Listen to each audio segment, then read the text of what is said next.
ఈ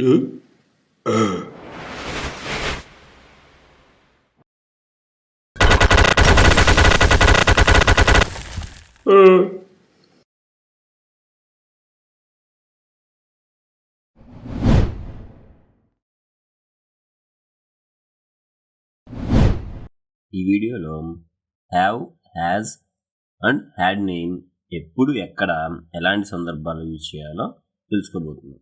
హ్యాడ్ అంటే గతంలో కలిగి ఉండటం. ముందుగా స్పోకెన్ ఇంగ్లీష్లో ఈ హ్యావ్, హ్యాజ్లని పొస్సివ్లో ఎలా యూజ్ చేయాలో చూద్దాం. తర్వాత గ్రామటికల్గా చూద్దాం. ఇప్పుడు నా దగ్గర ఒక మార్కర్ ఉంది. I have a marker. మీకు ఒక కార్ ఉంది. You have a car. మనకి ఇంగ్లీష్ క్లాస్ ఉంది. We have English class. వాళ్ళకి 4 కార్స్ ఉన్నాయి. They have 4 cars. So have, has అంటే ప్రెజెంట్లో కలిగి ఉంటాం. సో వీళ్ళకి మనం హ్యావ్ వాడుతున్నాము. మిగతా వాళ్ళకి ఏం వాడాలి? హ్యాజ్ వాడాలి. మిగతా వాడు అంటే ఎవరు? జనరల్గా మనం ఏమంటామంటే ఇంగ్లీష్లో first person, second person, third person అంటారు. ఫస్ట్ పర్సన్ సింగులర్ అంటే ఐ, ప్లూరల్ అంటే వి, సెకండ్ పర్సన్ అంటే యూ, సెకండ్ పర్సన్ అంటే యూ సింగులర్ అయినా ప్లూరల్ అయినా, థర్డ్ పర్సన్ ప్లూరల్ అంటే దే వారు. ఇక్కడ సింగిల్ చేసామనుకోండి, ఫస్ట్ పర్సన్ సింగులర్ ఎవరు? ఐ, సెకండ్ పర్సన్ సింగులర్ ఎవరు? యూ, థర్డ్ పర్సన్ సింగులర్ ఎవరు? అతను, ఆమె, అది.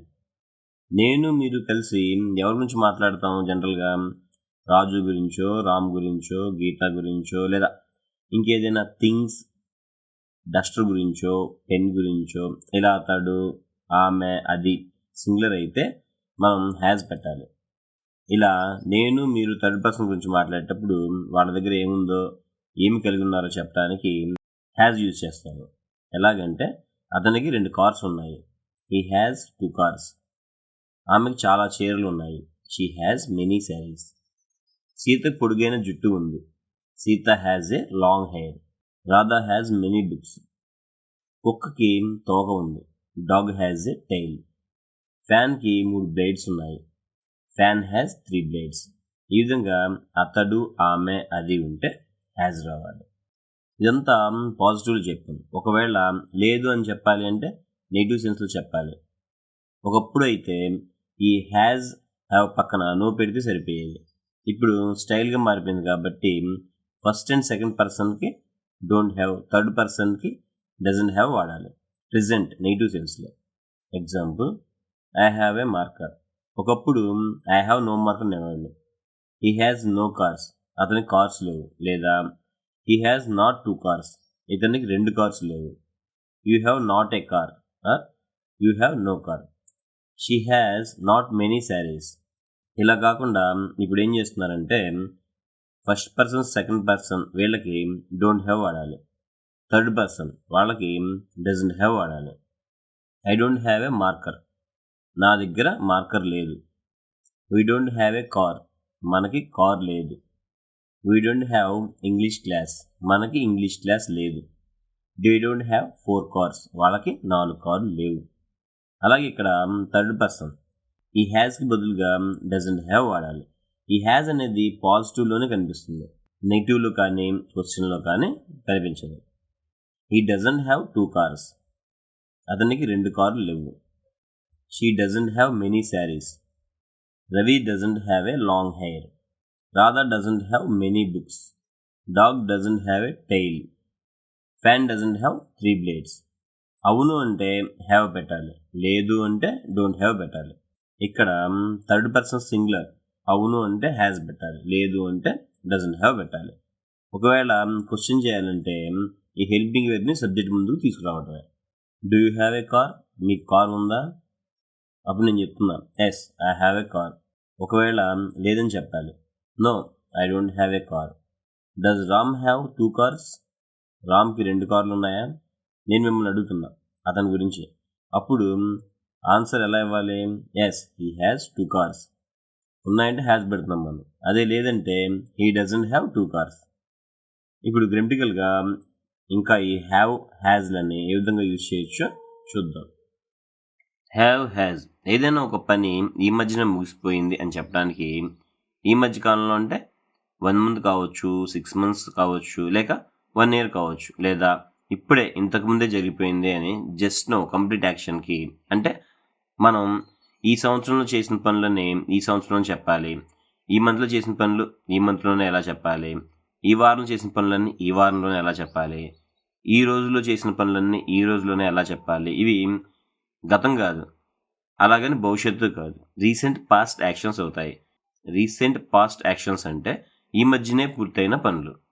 వీటిని ఏ విధంగా చెప్పాలో ఇప్పుడు నేర్చుకుందాం. ఈ రీసెంట్ పాస్ట్ యాక్షన్స్ని లేదా రీసెంట్ కంప్లీట్ యాక్షన్స్ని మనం ఇంగ్లీష్లో చెప్పడానికి ఉపయోగపడే హెల్పింగ్ వెర్బ్స్ ఏంటంటే మనకి హ్యావ్ మరియు హ్యాజ్. ఈ హ్యాజ్ అండ్ హ్యావ్ల తర్వాత మనం ఉపయోగించాల్సిన వెర్బ్ ఫామ్ ఏంటంటే V3 వెర్బ్ ఫామ్. ఈ హ్యాజ్ హ్యావ్లని ఏ ప్రొనౌన్స్ తర్వాత ఉపయోగించాలి, ఏ నౌన్స్ తర్వాత ఉపయోగించాలి అంటే he she it singular nouns తర్వాత హ్యాజ్ అనే హెల్పింగ్ వెర్బ్ ఉపయోగించి V3 వెర్బ్ ఫామ్ రావాలి. I we you they plural nouns తర్వాత హ్యావ్ ప్లస్ V3ని ఉపయోగించుకోవాలి. ఈ రీసెంట్ పాస్ట్ యాక్షన్ చెప్పడానికి ఇంగ్లీష్లో కొన్ని పదాలు ఉంటాయి, వాటిని ఖచ్చితంగా మనం ఉపయోగించాల్సి ఉంటుంది. అవేంటంటే just now, just before, recently, yesterday, last month, last week ఇలాంటివి సెంటెన్స్లో స్టార్టింగ్ ఆఫ్ ది సెంటెన్స్ కావచ్చు, ఎండింగ్ ఆఫ్ ది సెంటెన్స్లో కావచ్చు, ఇవి ఖచ్చితంగా వచ్చి ఉండాలి. అదే ఒకవేళ మీరు నెగిటివ్ సెన్స్లో చెప్పాలనుకుంటే ఈ రీసెంట్ పాస్ట్ యాక్షన్స్ చెప్పే క్రమంలో ఖచ్చితంగా ఉపయోగించాల్సిన పదం ఏంటంటే ఎట్, అంటే మీనింగ్ తెలుగులో ఇంకను అని. Example, just no I have finished my dinner. ఇంతకుముందే నేను నా డిన్నర్ని ఫినిష్ చేశాను. Just no I have met my friends. ఇలా జస్ట్ నో ఇంతకుముందే, ఇంత క్రితమే. Just no I have seen him అంటాం కదా, ఆ రకంగా ఈ మధ్య కాలంలో జరిగిన పనులని చెప్పడానికి ఇంగ్లీష్లో మనం రీసెంట్ పాస్ట్ అని అంటాము. ఒకటి మాత్రం బ్లైండ్గా బండ గుర్తుగా పెట్టుకోండి, ఈ హ్యావ్ ఫార్మ్స్ ఎక్కడ వచ్చినా సరే, అది హ్యావ్ కావచ్చు, హ్యాజ్ కావచ్చు, హ్యాడ్ కావచ్చు, వీటి తర్వాత వెర్బ్ని ఎప్పుడూ కూడా పాస్ట్ పార్టిసిపల్ ఫామ్ V3నే యూజ్ చేయాలి. ఇవి కాకుండా మనకు చాలా హ్యావ్ ఫార్మ్స్ ఉంటాయి. ఎలాగంటే shall have, will have, might have, may have, should have, must have, could have, would have, ఈ రకంగా మనకు హ్యావ్ ఫార్మ్స్ ఉంటాయి. ఈ హ్యావ్ ఫార్మ్స్ ఎక్కడ వచ్చినా కూడా మనం వెర్బ్ని పాస్ట్ పార్టిసిపల్ ఫామ్ V3లో యూజ్ చేయాలి. ఇది ఇంకా thumb rule. I we you they ఉంటే హ్యావ్, హీ షీ ఇట్ ఉంటే హ్యాజ్ ఉపయోగించాలి. ఇప్పుడు కొన్ని ఎగ్జాంపుల్స్ చూద్దాం. I have gone to Vizag recently. Recently అనే కీవర్డ్ని ఇలా సెంటెన్స్ లాస్ట్లో అయినా పెట్టచ్చు, లేదా సెంటెన్స్ స్టార్టింగ్లో అయినా పెట్టచ్చు. Recently I have gone to Vizag, నేను ఈ మధ్యనే వైజాగ్ వెళ్ళాను అని చెప్పడానికి ఐ వెంట్ టు వైజాగ్ అని పాస్ట్ ఫామ్లో కూడా చెప్పొచ్చు.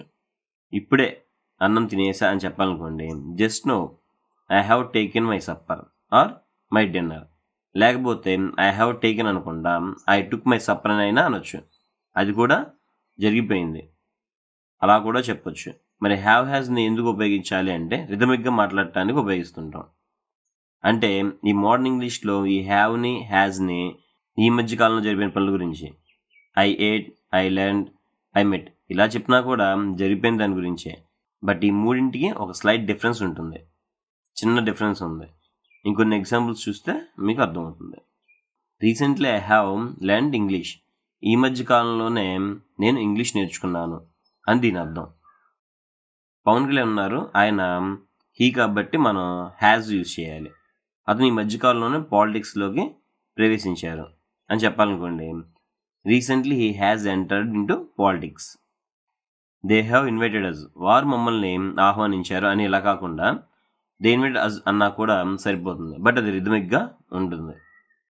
You have broken the table అంటే నువ్వు టేబుల్ని విరగొట్టావు అని దాన్ని ఈ మధ్యనే అనే మీనింగ్లో రాయడానికి you have broken the table recently అని ఇలా రీసెంట్లీ అనే వర్డ్ని మనం ఇక్కడ ఉపయోగించుకోవాలి.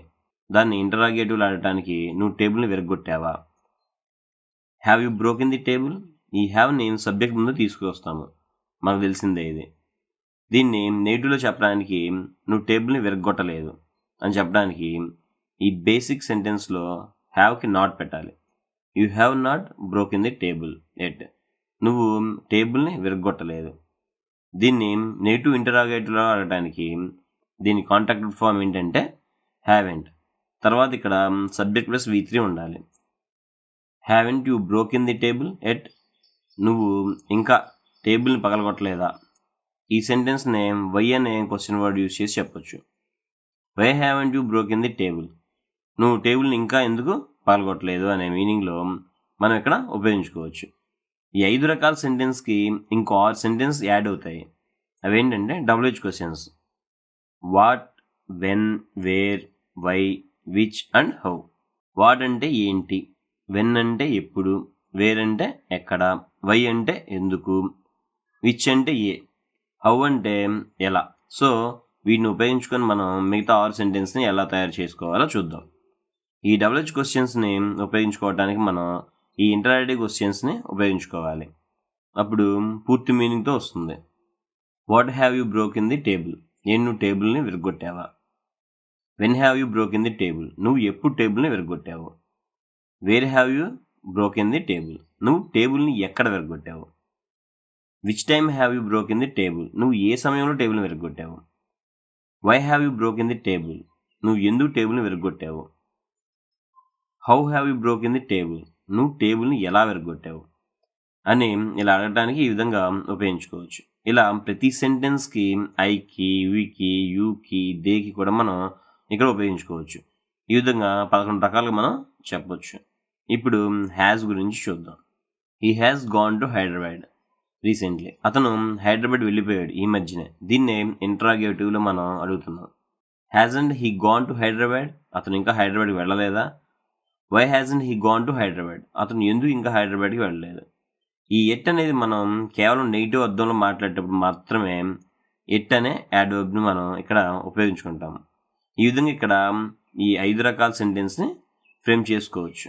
WH క్వశ్చన్తో ఎలా ఉపయోగించుకోవాలో ఒకసారి చూద్దాం. What has he gone to Hyderabad? ఏంటి, అతను హైదరాబాద్ వెళ్ళిపోయాడా? When has he gone to Hyderabad? అతను ఎప్పుడు హైదరాబాద్ వెళ్ళిపోయాడు? Where has he gone? Where has he gone అని మాత్రమే అనాలి. అతను ఎక్కడికి వెళ్ళాడు? Why has he gone to Hyderabad? అతను హైదరాబాద్కి ఎందుకు వెళ్ళాడు? Which time has he gone to Hyderabad? ఏ సమయంకి హైదరాబాద్ వెళ్ళాడు?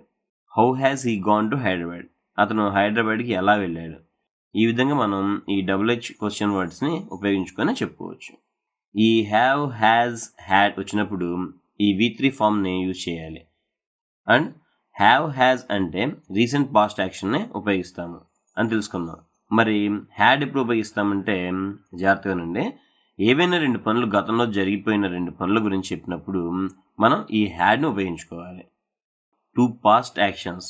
దానికన్నా ముందు ఏ కీవర్డ్ యూజ్ చేయాలంటే ఈ మధ్య కాలంలో అని చెప్పడానికి మనం సెంటెన్స్ ఫామ్ చేసినప్పుడు ఆ సెంటెన్స్ ముందు just now, just before, recently, yesterday, last month, last week ఇలా యూజ్ చేసాము. మరి హ్యాడ్కి ఏమొస్తుందంటే కీవర్డ్ బిఫోర్ ఎగో. బిఫోర్ అనే కీవర్డ్ చాలా ప్రిడామినేట్గా వస్తుంది. ఎందుకంటే జరిగిపోయిన 2 పనుల గురించి తెలియజేసినప్పుడు ఇది కనెక్టింగ్ లింక్గా ఉంటుంది. అలాగే ఇక్కడ ఒక రూల్ గుర్తుపెట్టుకోవాలి. హ్యాడ్ అంటే 2 పనుల గురించి అని చెప్పాను. ఫస్ట్ రూల్ ఏంటంటే మొదట జరిగిన పని వస్తుంది, తర్వాత బిఫోర్ అనే ఒక కీవర్డ్ వస్తుంది. ఈ బిఫోర్ అనే కీవర్డ్ తర్వాత మనకి verb, past form of verb use చేసి సెంటెన్స్ వస్తుంది. ఎగ్జాంపుల్, పవన్ కళ్యాణ్ ఉన్నారు. ఆయన ముందు సినిమాలు నటించారు, తర్వాత ఈ పాలిటిక్స్లోకి ఎంటర్ అయ్యారు. అప్పుడు ఎలా చెప్తామంటే Pawan Kalyan had acted in many movies before he entered in to politics. ఇది ఫస్ట్ జరిగిన పని, ఇది సెకండ్ జరిగిన పని. ఫస్ట్ జరిగిన పని ఎప్పుడూ కూడా మనకి ఈ హ్యాడ్తో past participle form verb use చేసి చెప్పాలి. సెకండ్ జరిగిన పని ఎప్పుడూ కూడా పాస్ట్ ఫామ్ ఆఫ్ ది వెర్బ్ని యూజ్ చేసి పాస్ట్లో చెప్పాలి. ఇది తమ్ములుగా బండ గుర్తు పెట్టుకోవాలి. నేను ఇప్పుడు మీకు క్లాస్ చెప్పడానికి ముందు మా ఫ్రెండ్ని కలిసి వచ్చాను అని చెప్పాలనుకోండి. I had met my friend before I came here. నేను ఇక్కడికి రాకముందు మా ఫ్రెండ్ని కలిసి వచ్చాను. ఫస్ట్ జరిగిన పని ఇది కాబట్టి ఫస్ట్ ఇది చెప్పాలి. సెకండ్ జరిగిన పని ఇది కాబట్టి సెకండ్ ఇది చెప్పాలి. ఫస్ట్ జరిగిన పని హ్యాడ్ పాస్ట్ పార్టిసిపల్ ఫామ్ V3తో చెప్పాలి. సెకండ్ జరిగిన పని పాస్ట్ ఫామ్ V2తో చెప్పాలి. పాస్ట్ యాక్షన్ కాబట్టి పాస్ట్ ఫామ్తోనే చెప్పాలి. నెక్స్ట్ వీడియోలో మే అండ్ మైట్ గురించి ఎప్పుడెక్కడ ఎలాంటి సందర్భాలు యూజ్ చేయాలో తెలుసుకుందాం.